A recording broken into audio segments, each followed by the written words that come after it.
At 06:10, the camp was already humming with motion. A line of military trucks idled near the tents while volunteers moved quickly. Between supply crates and field cots, Margaret Lawson, who most simply called Maggie, adjusted the strap of her canvas medical bag and handed a water bottle to a crying toddler. The child's mother, crouched nearby with mud still caked on her jeans, offered a tired thank you. Maggie only nodded and moved on, her pace steady but unhurried.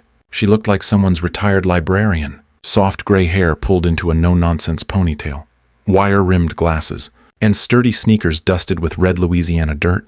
Her t-shirt bore the logo of a regional disaster aid group, and over it, she wore a faded army green vest with no name tag. Most of the soldiers at the forward operating relief base barely registered, her presence beyond a polite smile or nod. To them, she was just another civilian doing what she could. By 0800, she had already made her rounds in the pediatric tent, checked on the elderly evacuees in the shaded triage zone, and restocked antiseptic at the portable med cabinet. She didn't complain, didn't ask questions, and didn't try to step outside her lane. When young medics struggled with their tasks, she'd gently step in, correcting without scolding. No one noticed how she instinctively scanned the perimeter every half hour, eyes briefly lingering on the flight line before returning to her duties. At 09:35, a Chinook passed overhead low and loud. While some of the volunteers flinched or paused mid-step, Maggie simply looked up, tracked its tail number, and went back to packing trauma kits. Nearby, a corporal chuckled and told a private, "That lady's got nerves of steel." The private smirked, called her Granny Ghost, and went back to taping boxes. They didn't see how she checked the wind with a glance at the trees or how she adjusted her tent's position by 3 feet that morning, anticipating runoff from the upper field. She shared her morning coffee with one of the younger volunteers, a fresh-faced EMT from Alabama. They talked about weather patterns and wound irrigation. When asked about her background, Maggie just smiled and said, "Used to work for the government. Nothing glamorous." Then she shifted the conversation to electrolyte balance and hydration packs. It was enough to end the subject without sounding secretive. By mid-morning, she was back in the med tent inventorying splints and gauze when the first static crackled alert came over the comms about water rising along the east levee. She paused for half a second, eyes narrowing, but her hands didn't stop sorting supplies. A sergeant ducked into the tent to ask if any more portable cots were available. Maggie pointed him toward the overflow stockpile without missing a beat. The sergeant nodded and left without another word. She ate lunch standing, like most of the volunteers, and made sure the evacuees had second servings before grabbing a sandwich. Someone had stuck a handwritten sign on the mess cooler reading, "Granny, Maggie's Corner." She shook her head at it but didn't take it down. By now, half the soldiers and medics had at least nodded hello to her. She knew their names even if they didn't know hers, and she always seemed to be in the right place a few minutes before things went sideways. At 14:20, a young private came rushing into the med tent in search of tourniquets. Maggie handed him 3 before he even asked, already pulling more from the bottom crate. He looked at her, puzzled. "How'd you know what I needed?" Maggie smiled faintly. "Lucky guess." Then she turned back to folding pressure wraps with practiced precision.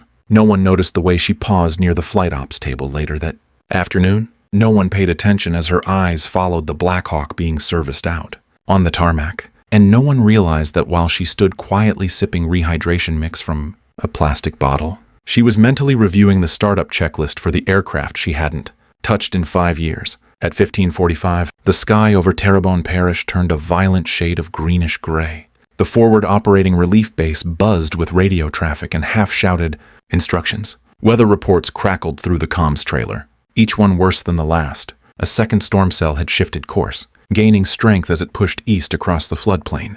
Already strained levees were breaching in 3 parishes. Roads disappeared in minutes. By 16:00, a frantic call came in from a platoon posted to Outpost Echo, 26 miles upriver. Their position, once a dry patch near an old cane mill, was now surrounded on all sides by water. Comms from the platoon leader, First Lieutenant Daniels, were tight with static but clear enough. They were cut off. No road in or out. Power gone. Water climbing by the minute. 60 personnel, some already showing signs of hypothermia. They needed immediate evacuation. Major Calvin Walker, base commander, stood just outside the tow sea with a tablet in one hand and a satellite phone in the other. His voice was calm, but the set of his jaw told a different story. He glanced toward the helipad, where the UH-60M Black Hawk had returned from a morning supply run. It was the only functioning aircraft on base. The others were either grounded or stripped for parts. He barked orders to the flight crew to prep it for evac and ordered the medics to assemble a triage team.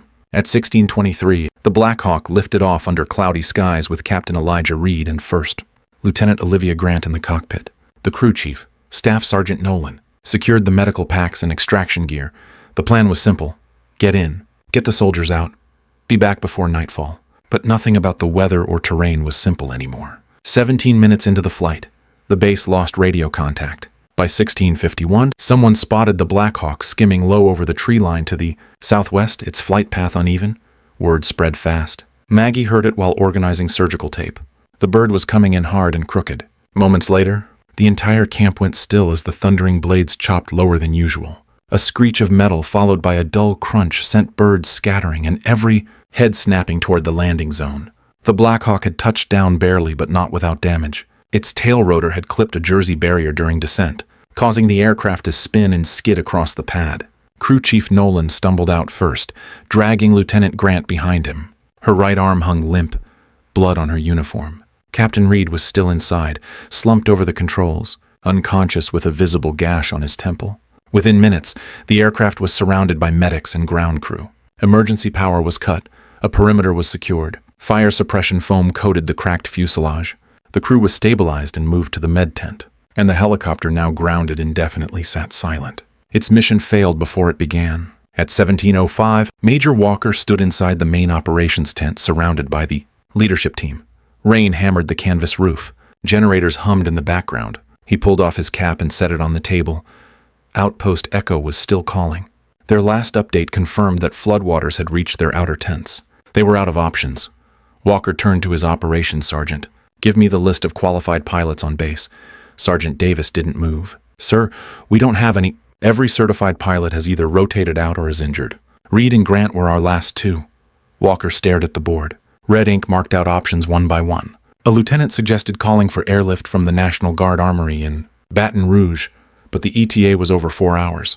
The storm would be on top of them in less than one. By 17:17, desperation set in. They couldn't reach those men by ground. No drone could carry that weight. The only hope was the bird that now sat cracked and idle on the tarmac. The room fell quiet as Walker stepped outside, radio in hand. He keyed the open channel. "This is forward command to all personnel on base. We are in critical need of a pilot qualified on the UH-60 platform. If anyone here has the experience to fly, report immediately to ops." "This is not a drill." His voice carried across the base speakers. For a moment, nothing happened. Maggie stood under the overhang near the supply tent, her hands clasped around a warm pack of gauze. Rain misted her glasses. She didn't move. Inside the TOC, every eye stayed fixed on the entrance. Walker waited, fists clenched at his sides. Nobody came in. A young corporal started to say something but stopped. The silence thickened with every passing second. Finally, at 17:24, Major Walker repeated the call. "Any qualified UH-60 pilot, report now. 60 soldiers are in the flood zone. Their location will be underwater in less than an hour." He turned toward the door. His voice lowered. "Does anyone here know how to fly that helicopter at 17:26? The room was silent but tense. Rain slapped the canvas like static, and Major Walker's voice still echoed in a few stunned heads. No one moved. Then, from the far edge of the tent, just inside the flap, someone cleared their throat. "I can fly it." Heads turned. A few people stood up straighter, not because they believed what they heard, but because it was so unexpected. There stood Maggie Lawson, the volunteer medic everyone knew as the quiet lady who passed out snacks and checked pulse rates. Her silver hair was damp around the edges, her glasses speckled with rain. She still wore her green vest. No one had seen her raise her voice once in 3 weeks. Private Jason Lee, standing near the coffee station, blinked in disbelief. "You serious, ma'am?" His voice cracked on the last word. Next to him, another soldier chuckled and pulled out his phone, already framing the shot. One of the engineers near the map table whispered something about bingo night. Maggie didn't reply. She stepped forward with calm purpose, making her way through the tent. No apology, no smile, no explanation. The soldiers parted slowly, half laughing, half confused. Someone mumbled something about a grandma movie scene. Another said she probably meant she once flew a tourist chopper. Or maybe she was just delusional. Outside, the UH-60 MEM Blackhawk sat on the edge of the pad under low cloud. Its fuselage still bore streaks of soot from the earlier emergency landing. The air was heavy with diesel and ozone. Maggie moved with a steady gait toward it. The laughter faded a little.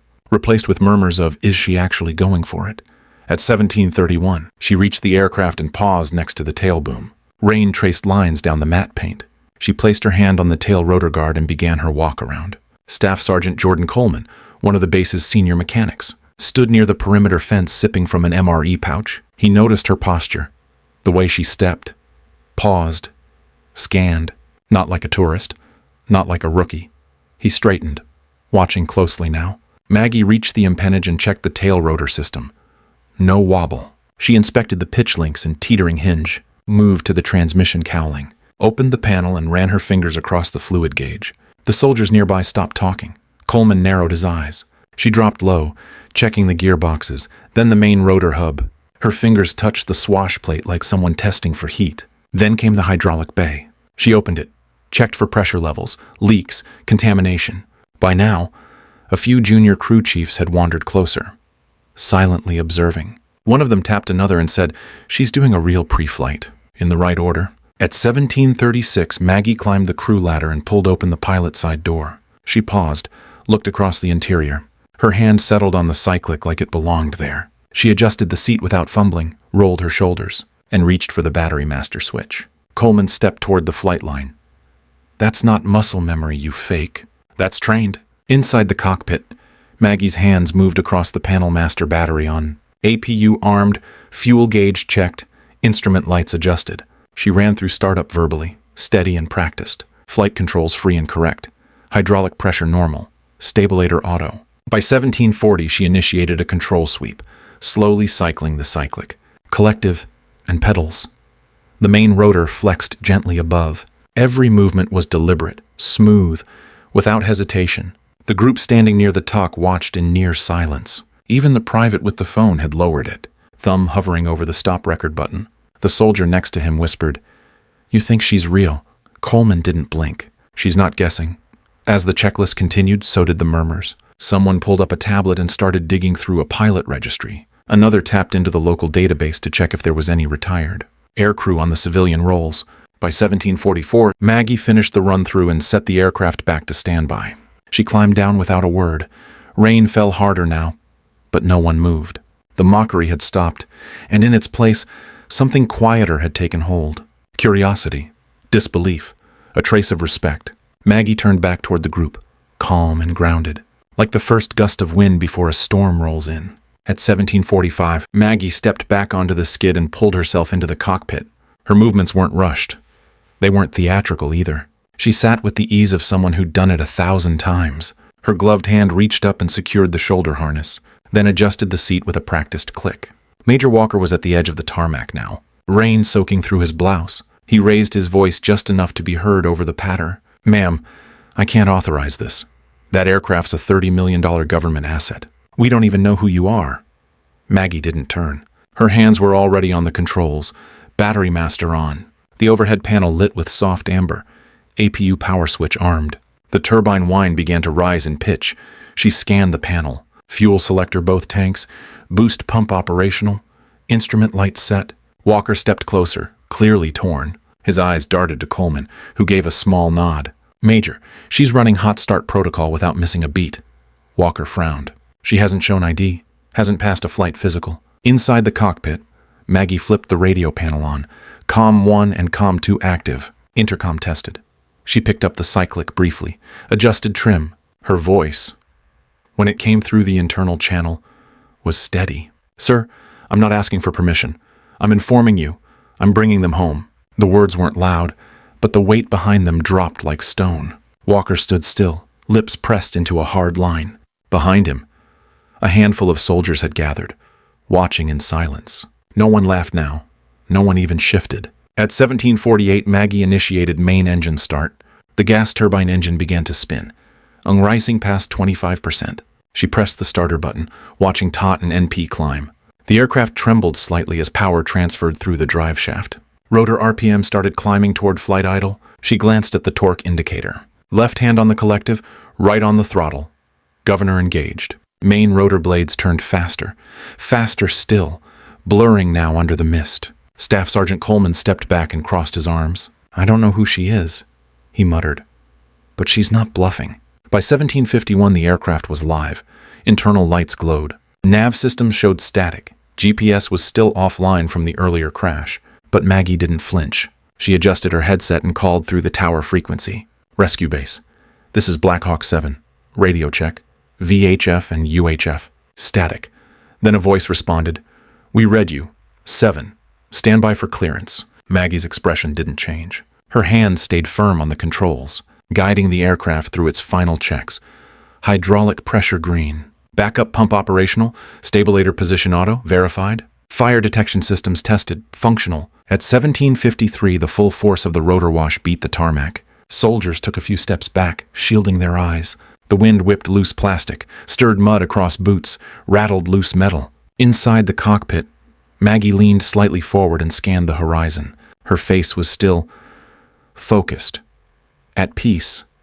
The aircraft was ready, and so was she. At 17:54, Maggie lifted the Black Hawk from the pad with smooth, balanced input on the collective. The nose dipped slightly forward, and the aircraft transitioned into forward flight. Inside the cockpit, the navigation screen flickered, then went dark. The GPS antenna had taken damage during the earlier crash. There would be no digital assistance, no terrain mapping. Maggie didn't hesitate. She scanned the tree line and adjusted heading. Wind was pushing from the southeast, gusting hard along the open marsh. She rode it with gentle pedal inputs, nudging the yaw just enough to maintain trim.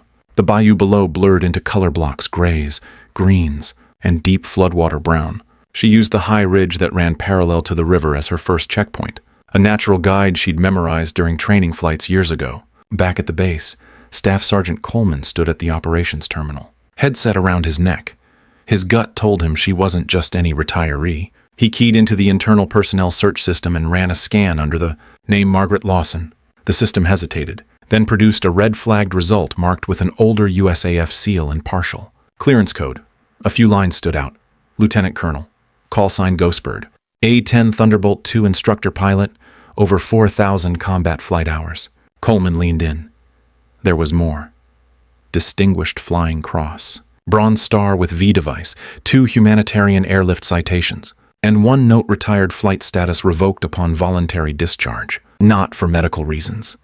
His breath caught for half a second. In the air, Maggie banked left over a notch in the tree line, recognizing the split near an old grain silo mostly underwater now. She shifted her angle slightly to compensate for tailwind drift, the cyclic staying light in her hand.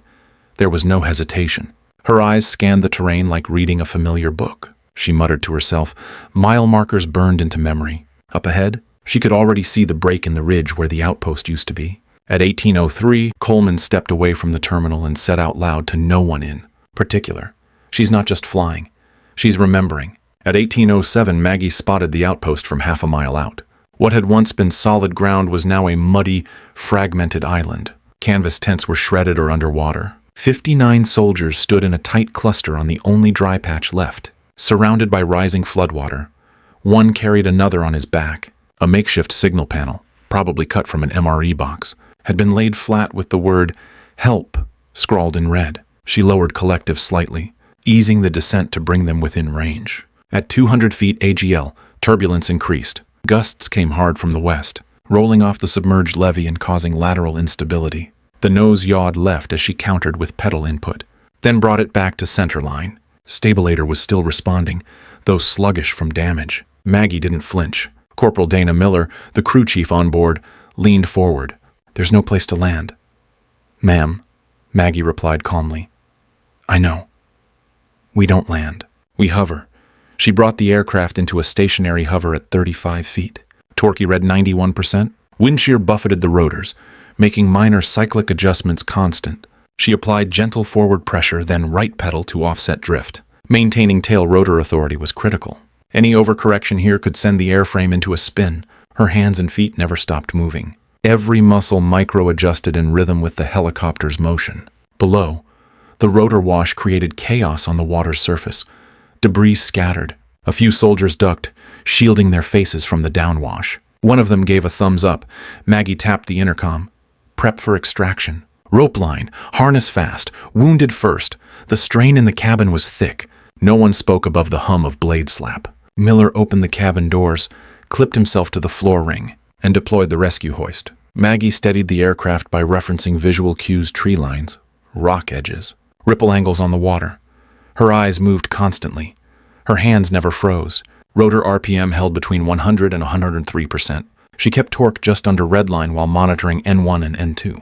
The hydraulic system groaned under pressure, but green lights held. She feathered the collective slightly when gusts peaked over 35 knots. No autopilot, no assistance, just raw control. Corporal Miller clipped the first soldier into the hoist. As the man rose slowly toward the aircraft, Maggie shifted 2 degrees left to avoid a low-lying trunk hidden beneath the surface.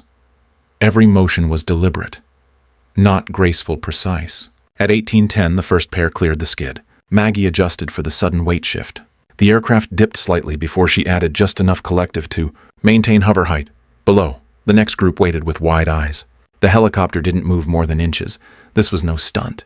This was survival by instinct, training, and grit. And Maggie knew she'd have to hold this pattern for as long as it took. At 1811, the rope ladder dropped from the side door, swaying under the rotor wash. The hoist had been used for the most seriously wounded 2 with leg fractures. One with suspected hypothermia, but the rest would climb. Corporal Miller leaned out, shouting directions as another crew member clipped harnesses and helped guide. Boots to rungs, Maggie held the bird steady, hovering at just under 30 feet, watching her instruments as closely as the terrain.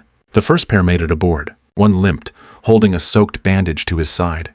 The other collapsed to his knees the moment he touched the deck. Muttering thank you again and again, Maggie nudged the collective, offsetting the rising weight. The torque jumped to 94%. She didn't blink. By the 6th evacuee, the cabin was getting crowded. The aircraft wasn't designed for this load, not without a counterweight, and certainly not with storm winds slicing across every open field. But she managed it anyway. As each soldier cleared the edge of the deck, Maggie shifted the cyclic a hair to the left and added a fraction of forward, pressure to stabilize. The tail kicked once in the gust, but she caught it with a quick right pedal. Input. The 11th soldier climbed up slowly, one hand gripping the rope, the other cradling a helmet. His lip was cut, eyes swollen. When Corporal Miller reached down to grab him, the soldier looked up, shaking. As he stumbled into the cabin, he turned toward the cockpit. "Ma'am," he said, voice cracking. "I thought I was going to die down there. I didn't think anyone was coming." Maggie didn't answer. She kept her eyes on the panel, but her voice came over the intercom, low and steady. "You're safe now, son." They kept coming, one after another. Soaked boots, torn fatigues, scraped arms. Maggie felt the aircraft respond each time. Slight changes in vertical center of gravity, torque edging higher. She adjusted trim with her thumb on the hat switch, calculated total weight in her head. At 1832, the 43rd soldier was aboard. By 1841, the hoist pulled up the final injured man. Maggie's shirt was soaked through. Her forearms ached. Her legs were locked against the pedals. She knew she couldn't afford even a moment's lapse. At 1845, the last soldier stepped into the cabin. Captain Elijah Soto, the platoon commander, climbed in and stood near the cockpit. He didn't say anything, just stared at her for a long second, then nodded once, tight and grateful. Maggie exhaled slowly. She brought the aircraft 5 feet higher, turned 220 degrees on heading, and began the flight back toward base. The Black Hawk was overloaded. The engine temp was rising, but she didn't say a word. She just flew. At 1847, the Black Hawk leveled out at 300 feet AGL. Nose pointed south-southwest toward base. Rain lashed against the windscreen, streaking the view into muted grays and green-black. Inside the cockpit, Maggie scanned the instruments. Torque steady at 98%, N1 holding. But the engine oil pressure gauge had started a slow, steady drop. She tapped the panel lightly, watching the needle fall past the warning threshold. A red indicator blinked in her peripheral vision. She leaned forward, checked engine temp. It had crept above normal range and was still climbing. She pressed the intercom. "Rescue base. This is Black Hawk 7. We are experiencing critical engine oil pressure drop. Requesting emergency landing priority and fire suppression crew on standby." The reply came fast. "Copy. Black Hawk 7. LZ will be cleared. Emergency teams standing by." In the cabin behind her, 60 soaked, battered soldiers sat in silence. No one laughed. No one moved. They could feel the vibration through the deck plates. Slight. Irregular now. A few exchanged looks. Some closed their eyes. But no one asked questions. Maggie's voice, cool and even, had given them something to hold on to. She throttled back slightly to keep the transmission temp under control. The MFD flickered again, unable to fully process power demands. The nav system was out. She flew on instinct, watching terrain landmarks. That rusted grain silo by the split creek. The long scar of trees blown flat by a tornado 2 years back. The small bend in the bayou where a fishing dock used to sit. Maggie leaned into the cyclic, making minute corrections as turbulence hit from the right side. The storm was closing in faster now. Wind shifted direction, kicking the tail left. She countered with smooth pedal input and kept going. At 1858, she spotted the base perimeter, a jagged line of floodlights cutting through. Missed. Emergency vehicles were already rolling across the tarmac. She lowered altitude in controlled increments, watching for rotor decay. Torque hit 101%. Oil pressure light stayed solid red. She tapped the gauge once more out of habit, knowing it wouldn't help. Captain Soto moved to the open cabin door, speaking softly to each group, telling them to stay calm, to brace for touchdown. He looked toward the front, where Maggie sat with both hands on the controls, face unreadable. At 1901, she crossed the base perimeter at 100 feet. Altitude descent profile began. She kept airspeed below 60 knots to reduce strain on the gearbox. The aircraft sagged slightly to the left.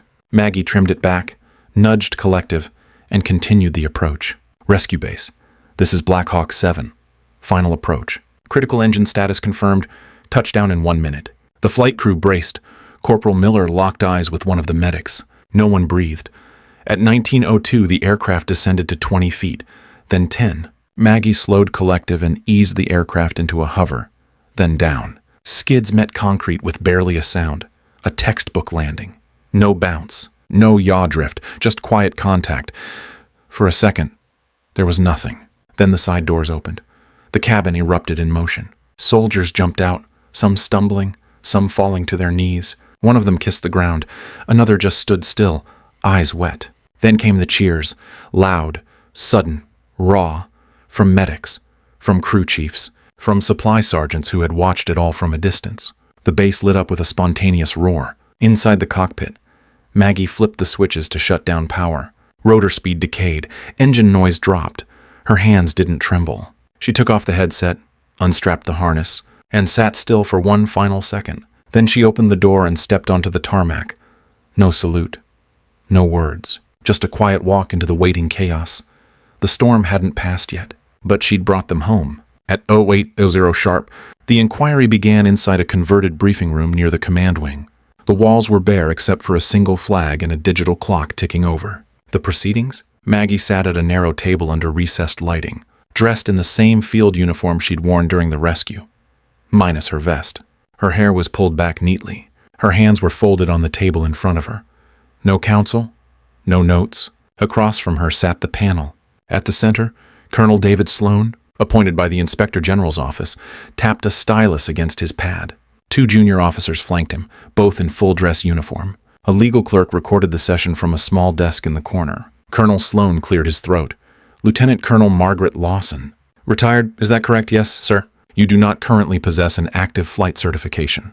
You have not undergone a military flight physical in over 5 years. Correct. And yet, 3 nights ago, you took control of a damaged UH-60M Black Hawk, lifted off from this base without written authorization, and conducted a flight operation under severe weather conditions. Is that accurate? Maggie's voice was calm, clear. Yes, sir. I did. Colonel Sloan leaned forward. You understand, ma'am, that doing so constitutes a breach of U.S. Army Aviation Command Regulation 300 Me 8595, not to mention violation of Article 92 of the UCMJ regarding failure to obey lawful orders. Yes, sir, I understand the regulation. I also understood that 60 soldiers were going to die if someone didn't act. There was a pause. Sloan tapped his stylus again. Ma'am, this hearing is not about whether your intentions were noble. It's about whether your actions were lawful. Understood. Colonel. Before Sloan could continue, a side door opened. Staff Sergeant Jordan Coleman stepped in, uniform crisp, eyes sharp. He moved to the witness stand, was sworn in, then addressed the panel directly. With respect, sir, I inspected that Black Hawk after it landed. The oil pressure sensor wasn't faulty. The engine was within seconds of failure, 15 seconds, maybe less. Colonel Sloan arched an eyebrow. Are you suggesting that anyone else at the controls would have lost the aircraft? I'm not suggesting it, sir. I'm saying it flat. We ran diagnostics through the flight sim. Sim couldn't finish the mission profile. Every version ended in crash sequence. Sloan looked toward Maggie, then back at Coleman. "Sergeant, that's an opinion, not a defense." Coleman didn't blink. "No, sir. That's fact backed by telemetry and post-mission diagnostics. We wouldn't be sitting here if she hadn't been flying."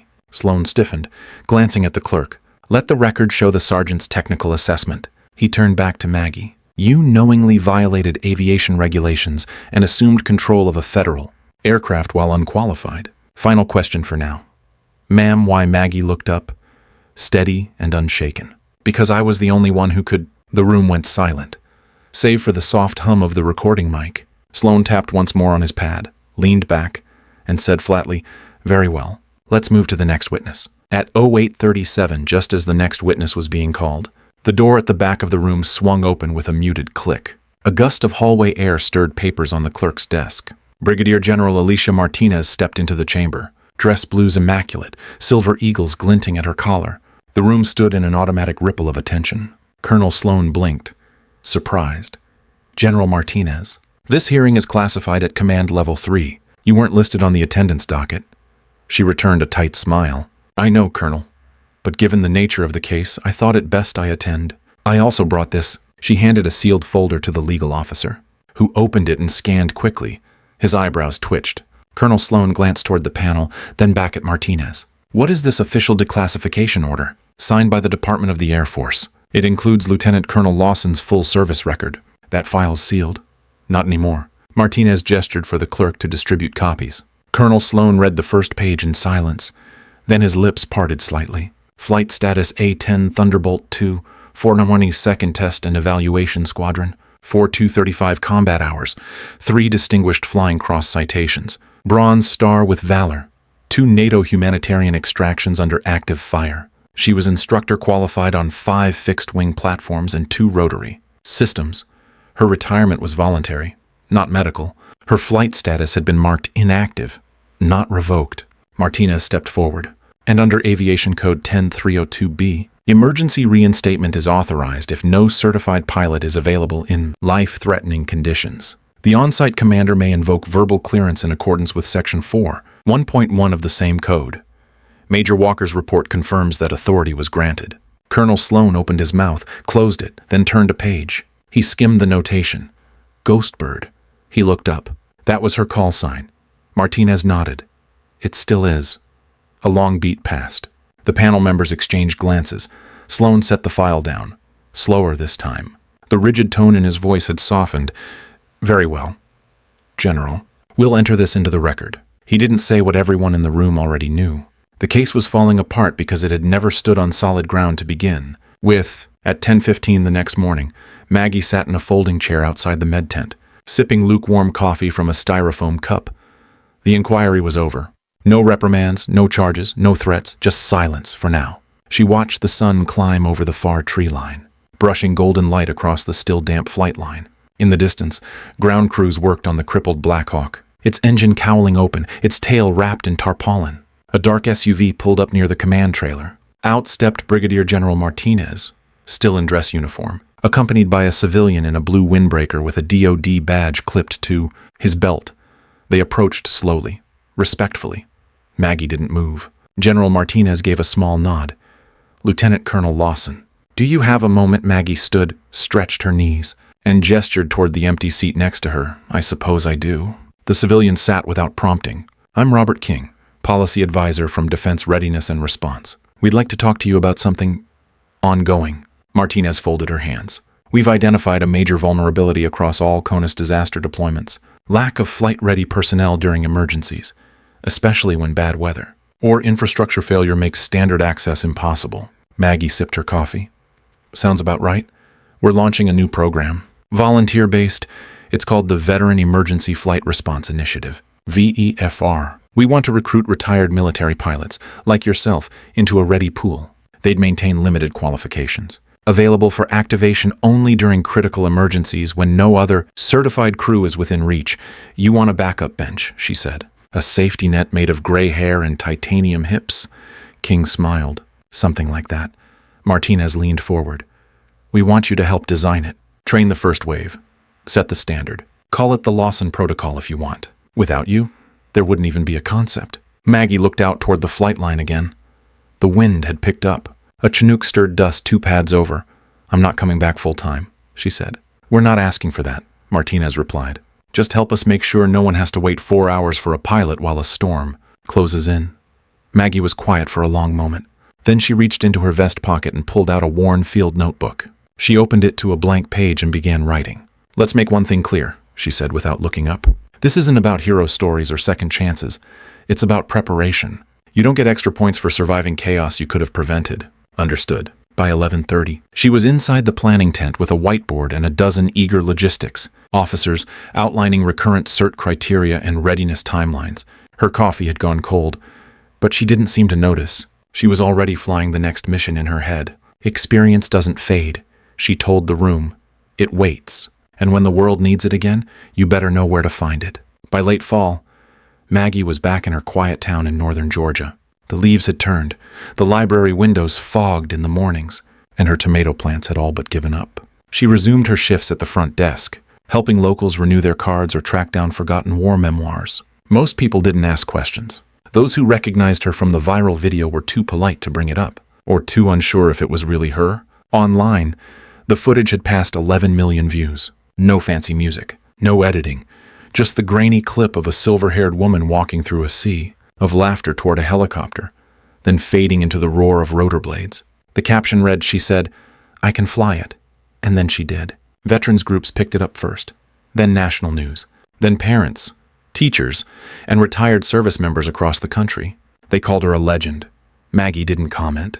She returned emails when they came, short and gracious, but never personal. In January, another storm hit the Gulf. A small search and rescue op launched from the Florida Panhandle. One of the pilots on that mission was a 72-year-old Marine Corps veteran named Leonard Pike, who hadn't touched a stick since 1986. He flew a rotary evac out of a flooded high school gym using an aircraft, borrowed from the State Guard. When reporters asked what gave him the nerve, he answered plainly, "If Maggie Lawson can do it at 68, what excuse do the rest of us have?" That clip went viral too. By spring, the Veteran Emergency Flight Response Program had over 400 pilots enrolled. They called it the Lawson Model. Maggie didn't attend the press conferences. She didn't want a statue. She just kept showing up on Tuesdays and Thursdays to shelve books and inventory bandages at the clinic. On a quiet Saturday morning, a young Army pilot named Rebecca Walsh stopped by the library while on leave. She'd just earned her wings. Maggie poured her a cup of tea and asked about flight school. Walsh smiled. "I heard about you on the first day of training." "Ma'am, they said we're not allowed to say legends anymore. But they also said if I ever need a reminder of what real flying looks like, I should look up Ghostbird." Maggie didn't answer right away. She stared out the window where wind shifted through bare branches. "Real heroes don't retire," she finally said. "They just wait for the next call."